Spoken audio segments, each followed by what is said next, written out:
आज की कहानी है एक भिक्षु की। भिक्षु वह होता है जो सब कुछ त्याग देता है और एक चीज को अपना लक्ष्य बना लेता है। किसी व्यक्ति के भिक्षु बनने के पीछे एक बड़ी वजह होती है। कोई भी भिक्षु ऐसे ही नहीं बन जाता। उस व्यक्ति के भिक्षु बनने के पीछे भी एक बड़ी वजह थी। भिक्षु बनने से पहले उस व्यक्ति के मन ने उसे कई गलत काम करने पे मजबूर किया था। उसने कई पाप किए थे। वह व्यक्ति अपने मन के अनुसार चलने लगता है। उस व्यक्ति के मन ने उसे अपना गुलाम बना रखा था और वह अपने मन का दास था। जीवन में हर सुख और संपदा प्राप्त करने के बाद भी उस आदमी के दिल में बहुत दर्द था और यह मानसिक भय ही उसे एक भिक्षु बना देती है। भिक्षु बनने के बाद व्यक्ति सांसारिक पीड़ा से मुक्त हो जाता है, जंगल में रहने जाता है, अलग अलग प्रकार की ध्यान और अभ्यास करता है, भिक्षा से भिख मांगकर खाना खाता है और फिर अकेलापन और शांति से ध्यान करता है। लेकिन फिर भी उस व्यक्ति का मन शांत नहीं है। वह बेचैन और परेशान होकर रहता है। यहाँ एक बात समझनी चाहिए, जैसा कि हम सभी जानते हैं, ध्यान किसी भी आध्यात्मिक यात्रा या आत्म सुधार की शुरुआती चरण होता है। इसे शुरू किया जाता है जब आपका मन शांत हो, जब हमारा मन हमारी बात सुनता है। लेकिन उस भिक्षु का मन न तो शांत है और न ही उसकी बात सुन रहा है। उस भिक्षु के मन में एक बात बैठ गई थी कि मन को नियंत्रित करना असंभव है। लेकिन फिर एक दिन उस भिक्षु एक व्यक्ति से मिलता है जो न तो भिक्षु है और न ही एक बुद्धिमान व्यक्ति है। वह एक साधारण सा चरवाहा था जो भेड़ बकरियों को चराता था। उसका नाम गोपाल था, जो जंगल में भेड़ बकरियों को चराने में लगा था। गोपाल उससे पूछता है, क्या मैं आपकी मदद कर सकता हूँ? आप बहुत चिंतित दिख रहे हैं। पिछले कई दिनों से देख रहा हूँ कि आप बहुत बेचैन हैं। अगर आप चाहें तो मैं आपकी मदद कर सकता हूँ। भिक्षु ने गोपाल की बात सुनते ही हंसते हुए कहा, भला तुम मेरी मदद कैसे कर सकते हो? तुम संसारी हो और तुम मोह माया और संसार से जुड़े हुए हो। मैंने सब कुछ छोड़ दिया और जंगल में आया, फिर भी मेरा मन मेरे वश में नहीं है। गोपाल कहता है कि हाँ, मैं तुम्हें सिखा सकता हूं। मुझे अपने मन को वश में करना आता है।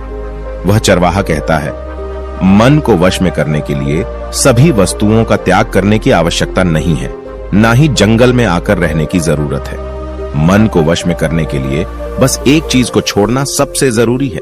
वह भिक्षु उस चरवाहे से पूछता है, वह एक चीज क्या है? चरवाहा कहता है, वह एक चीज है गलत जानकारी। आज तक हमारे भीतर जो भी जानकारी गई है उसी ने हमारे मस्तिष्क और मन का निर्माण किया है। सन्यासी उस चरवाहे से पूछता है, परंतु वह कैसे?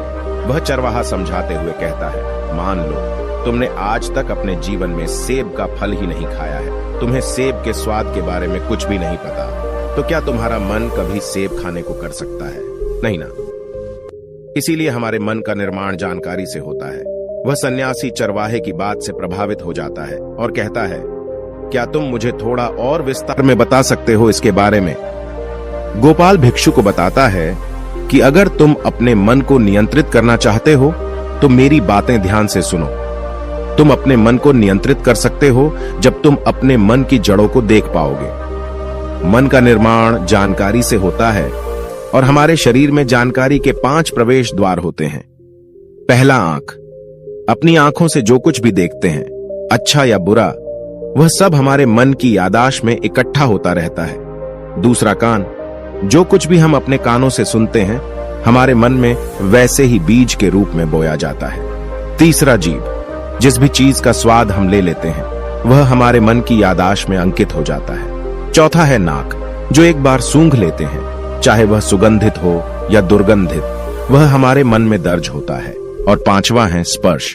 जिस चीज को हम एक बार छू लेते हैं, स्पर्श कर देते हैं, उसकी यादाश्त हमारे मन में कहीं ना कहीं अंकित हो जाती है। इन 5 और शारीरिक द्वारों से जो भी जानकारी हमारे अंदर प्रवेश करती है वह जानकारी बीजों के रूप में जमा हो जाती है और धीरे धीरे वृक्ष बनते हैं।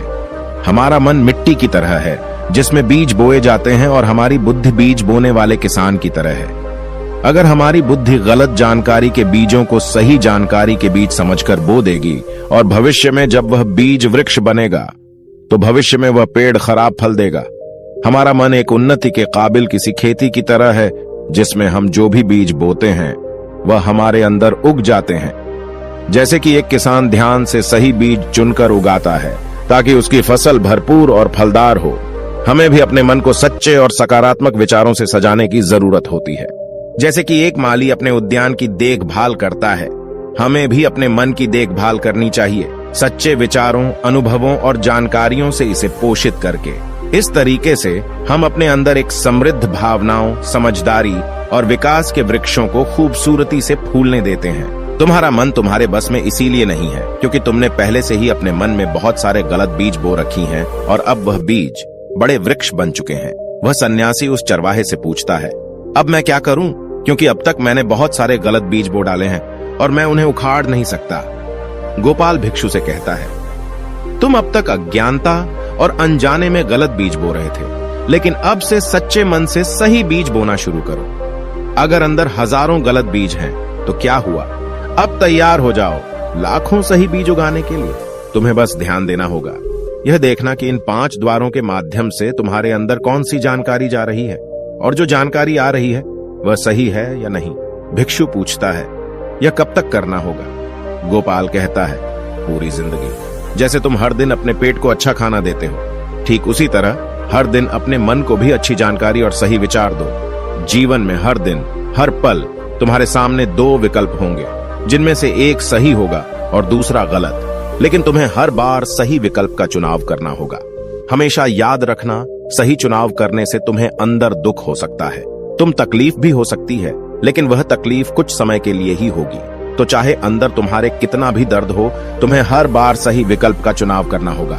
जितनी बार तुम सही चुनते हो, उतने ही अधिक सही बीज तुम्हारे अंदर बोए जाएंगे, और जिस दिन तुम्हारे अंदर सही बीजों की संख्या गलत बीजों की संख्या से अधिक हो जाएगी, उस दिन तुम्हारा मन तुम्हारे नियंत्रण में होगा। लेकिन उस दिन के लिए तुम्हें आज से ही अपने प्रयास को जारी रखना होगा। भिक्षु गोपाल के बातों को समझ जाता है। अगर आपको यह वीडियो पसंद आया हो तो इसे लाइक और अपने दोस्तों और परिवार के साथ भी शेयर करें।